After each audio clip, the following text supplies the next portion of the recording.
వారు ఇప్పుడు ఏం మాట్లాడినరో నేనేం మాట్లాడినరో మీరు కూడా విన్నారు. నేను వారిని ఏం అనను సార్, ఎందుకంటే వారు ఎలా అదృష్టం. రేవంత్ రెడ్డి గారు వారు అదృష్టవంతులు, కష్టపడ్డారు. నేను I say this with utmost sincere. Revanth, I say this with utmost sincerity. ఒక్క నిమిషం ఆపండి బ్రదర్, ఇట్లా అరే I'm saying something nice about him, listen. See అయ్యా మీకు తెలియదు, ఆగండి ఆగండి. అధ్యక్ష, నాకు రేవంత్ రెడ్డి గారు దాదాపుగా 20 ఏళ్ళ నుంచి తెలుసు, ఒక 18 ఏళ్ళ నుంచి తెలుసు. 2006-07 నుంచి, అంతకంటే ముందు నుంచి కూడా తెలుసు, పరిచయం, మిత్రుడు.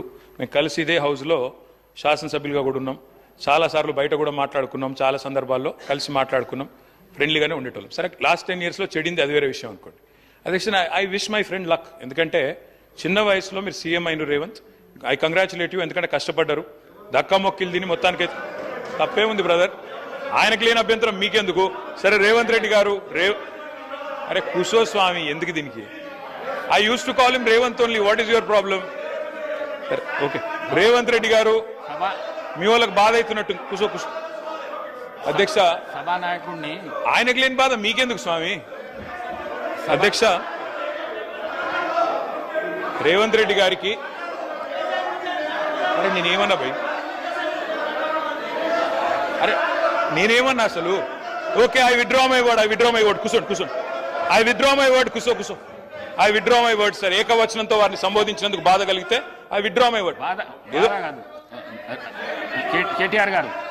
కేటీఆర్ గారు సభానాయకుడిని ఏకవచనంతో వాడొద్దనేది సాంప్రదాయం మీకు కూడా తెలుసు, ఎందుకంటే మీరు సీనియర్ శాసనసభ్యులు, మీరు అది విత్డ్రా చేసుకున్నారు, సంతోషం. ప్లీజ్ కూర్చోండి సార్. స్పీకర్ సార్, వారిలాగా నేనేమి ఇట్లా అనలేదు అట్లాంటి పనులు ఏం చేయలేదు. నేనేమంటున్నా అంటే అగౌరవంగా నేను మాట్లాడలేదు. I have the composure and dignity to address the honorable chief minister as chief minister. He was a friend.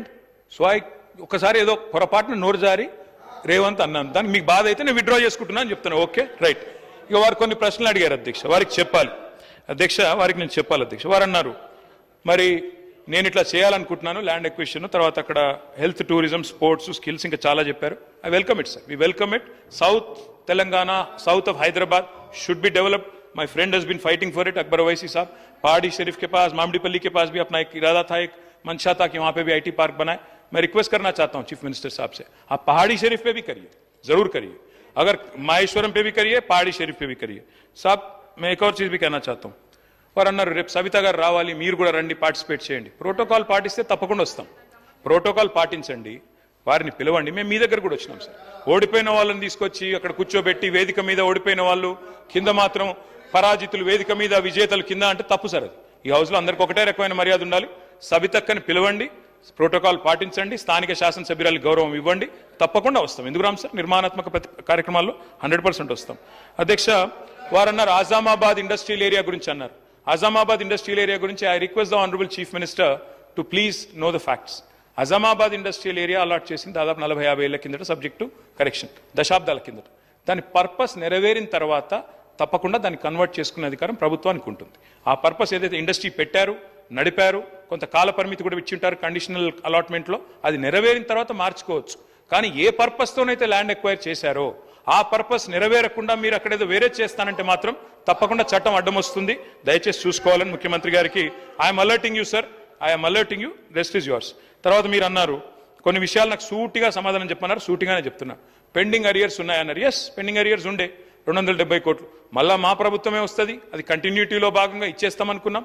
5 ఏళ్ల నుంచి కొన్ని పెండింగ్ బకాయిలు ఉన్నాయి, అట్లాగే ఇద్దామనుకున్నాం. మా ప్రభుత్వం రాలేదు, మీ ప్రభుత్వం వచ్చింది. Government is a continuous institution. మేము అధికారంలోకి వచ్చినాడు ఫీజు రీయింబర్స్మెంట్ బకాయిలు 1800 ఉండే, మేము క్లియర్ చేయలేదా? It's a continuous institution. ఇవాళ మీరున్నారు, రేపు ఇంకోరు వస్తారు, ఎల్లుండి ఇంకోరు వస్తారు. It's a continuous institution, please remember that. మీరు ఇంకో మాట అన్నారు, ఫస్ట్ ఇయర్ బతుకమ్మ చీరలు పెట్టినప్పుడు సూరత్ ఏదో స్కామ్ ఆడికెళ్ళి కొనుక్కొచ్చిందన్నారు. ఈ రోజు సెక్రటరీ శైలజా రామయ్య గారు ఉన్నారు, వారే ఆ రోజు హ్యాండ్లూమ్స్ డైరెక్టర్గా ఉన్నారు. మీరు దయచేసి సమాచారం తెప్పించుకోండి ముఖ్యమంత్రి గారు. మీరు అక్కడ ఎవరో స్థానికంగా పొలిటికల్గా ఏదో మా మీద దుగ్ధం ఉన్న వాళ్ళు ఏదో చెప్తే దయచేసి నమ్మి మోసపోకండి. Please get the facts. నేను ఒకటే రిక్వెస్ట్ చేస్తా ఉన్నా. నేను సూటిగా అడిగిన ప్రశ్న, మీరు సిరిసిల్ల చేనేత కార్మికులతోని నేయించలేదు, సిరిసిల్ల కార్మికులకు ఇవ్వలేదు.